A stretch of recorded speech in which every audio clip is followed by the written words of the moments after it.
Hey guys, I'm Mahesh and I'm here for Beardbrand, and today we're going to talk about our community. So hi, welcome along again, and I would like to first of all say that Beardbrand has given me an opportunity to talk to you about lots of different subjects, and I really appreciate this. And I'm a columnist as well for another company, and I write lots of articles under the wide umbrella of well-being. And because I do that, it leads me down the path of exploring lots of different aspects of our life and how we live. So Beardbrand isn't just about the beard. It is about us as people, about what we do with our lives, how we spend our time, and what we can do to make ourselves better human beings. Today, I'm going to talk to you about community and how we see ourselves in the community and what we use and how we use that word. So, okay, what does it mean? What is a community? Is it just a different word for tribe? Is it just a different word that we've found to use to make ourselves a bit more selective about who we spend our time with? When we look at community, do we use it as a thing that draws people close to us and it is an ever expanding thing? Or are we using the word community, and do we use community to push people back and say, you're not like me, so you're not part of my community? And are we using this phrase and this term to segregate ourselves even more from each other? And is this what is causing us to have so many social and interactive problems in our society and our world today? Or do we use the word community to come together and say that actually we're only going to have a type of religion or race in that community, and everything else we have to then set aside and say that's not part of us and that's not who we are? And when you look at what your community is in your day-to-day life, when you step outside your door in the morning, is your community very mixed? I would say generally, if we use in the phrase community,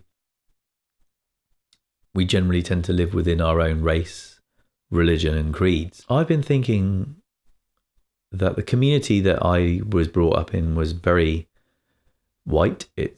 I'm in the south of England, in the UK.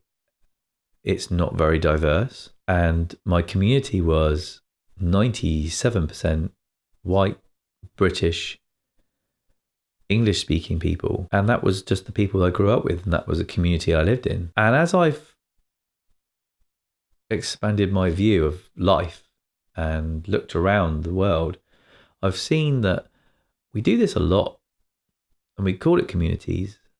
And you can go to any city centre and you'll have Chinatown, Little Indias, Bangladeshi, you have the Muslim community, and you'll have the Hindu community, and you'll have the Christian and the Jewish community. And lots of cities have this. They're wonderful to be around and to visit them. You think, oh, how lovely, and I can go to a restaurant and I can be completely submerged in someone's culture. But would I be very welcome to live there and move in? Would I be seen as an outsider? To be part of a community, is it because you are a next door neighbour to somebody? Or is it because that you have all the same beliefs and same colour skin as the people that are in that community?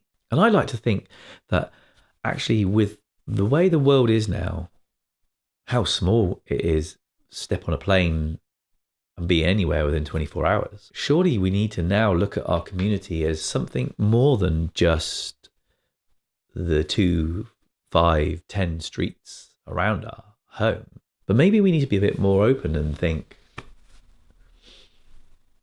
maybe our community is global, and maybe I'm just a member of a planet, because no matter where you live and no matter what community you have, And no matter where you come from and what color skin you have and what religion you live in and what belief system you have and what food you consume and what day you pray or don't pray, isn't fundamentally our life goal to be loved, to be warm and fed, to be nurtured, and to be peaceful and safe? What community doesn't want that? Is there a community you can think of that doesn't want any of those things? And under the umbrella of well-being, and when I've been looking and studying and researching things, and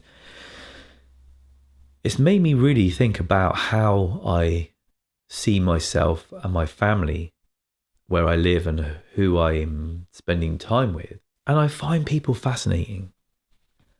And I find other religions and cultures and music and dance and film fascinating, because I'm opening up my mind to the fact that just because I was born into a family that had a certain belief doesn't mean I have to carry that through for the whole of my life. And it doesn't mean that I can't take snippets of something else that I'm very happy with, that I feel comfortable inside and I feel content with, that I can't draw that into my life. I'd like to think that if I fell over in the street in Mumbai, New York, Paris, Egypt, Cairo, Syria, and I cut myself and was bleeding, someone would help me up, regardless of what I looked like. And surely that defines us as all having the same instincts. If we all have the same instincts and we all have the same passion and love and compassion and well-being and the same drive, then surely we're all part of the same community. Yeah, I don't live on the other side of the world in New Zealand, and I don't live in Tokyo, and so I'm not talking and communicating with those people regularly on a regular basis, but then also I don't know the person who lives 2 doors away from me. So why make geography a boundary to our community? Why make the fact that I happen to be British different? The fact that I have a different pigmentation make me different? The fact that I've decided to grow a long white beard and have tattoos on me, how does that make me really, to my core, different from anybody else in any other community? So that's what I want to ponder and put to you guys. Is it time that we started to see ourselves as a global community? That the well-being of the planet and the race which we call humans be our priority? Or should we only worry about the people that live within a 5-mile radius, that speak the same language, have the same colour skin, and believe God in a certain particular way? Let's ponder that. So I'm going to leave that with you, and maybe we can look at the world in a slightly different way. Thanks for being there. Take care of yourself and look after each other.